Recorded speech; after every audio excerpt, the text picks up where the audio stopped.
মিনহা মিনহা সালাম দিলাম। কি চিনালো তোমার মা? মানহা মিনহা কোথায়?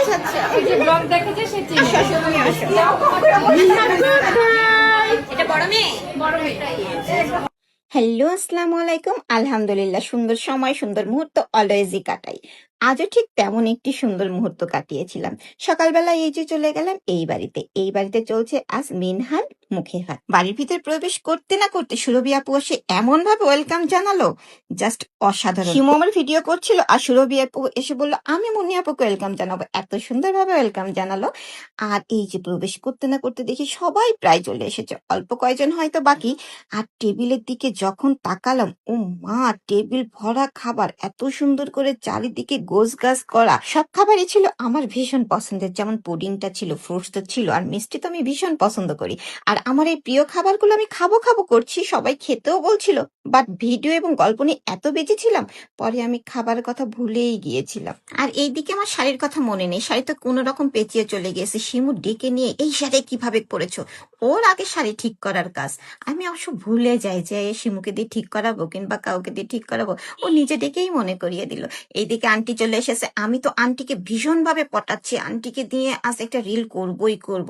মনে মনে ভেবেছি খুব সুন্দর একটা রিল আমি আন্টিকে নিয়েই করব, আন্টি ওইটা পারফেক্ট পারবে। আন্টি রাজিও হয়ে গেল, কিন্তু শিমুটা ওই বেয়াদবটার জন্য হলোই না।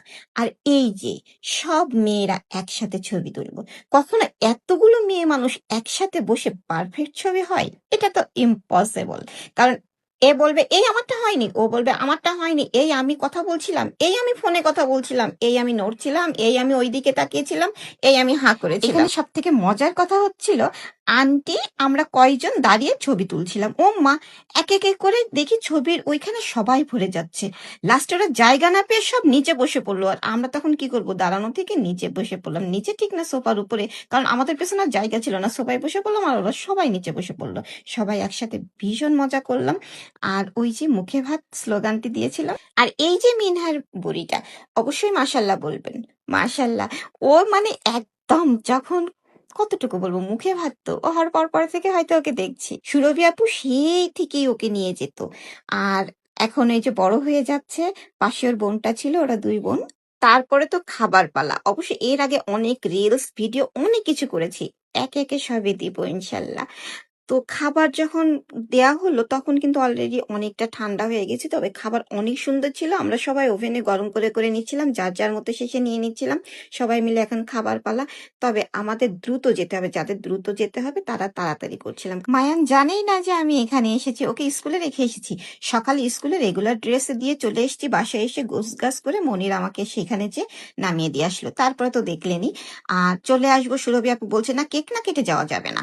কেক ফ্রিজ থেকে বের হয়েছে, এতগুলো মানুষ, এখনো কিছু মানুষ আসা বাকি, আমার জন্য তো কেক আমি কখনোই কাটবো না। তারপরে বললাম আচ্ছা কেকটা নিয়ে আমি ভিডিও করছি আপু, আমি একদম এখন কেক কাটতে পারবো না, বাচ্চাকে আনতে যেতে হবে, ও তো স্কুল ছুটি হয়ে গেছে। আমি আর শিমু চলে গেলাম, আমাদের বাচ্চারাই সব থেকে ছোট, ওদের স্কুল ছুটি হয়ে গেছে, ওরা অপেক্ষা করবে। আর মায়ান তো জানেই না, মায়ান কি আলিজাও জানে না, ওরা জানে না। মায়ান যখন জানতে পারলো গাড়ির মধ্যে, কি যে মন খারাপ, মম এরম সেজে গুজে বাসায় চলে গেছিল, সেখান থেকে সে যে আবার কোনো একটা প্রোগ্রামে গিয়েছিল, তারপর আমাকে নিতে এলো। মানে এটাও মনে মনে ভাবছে আর চিন্তা করছে। আমি বলছি কি হচ্ছে বাবা, তুমি আমাকে রেখে মজা করে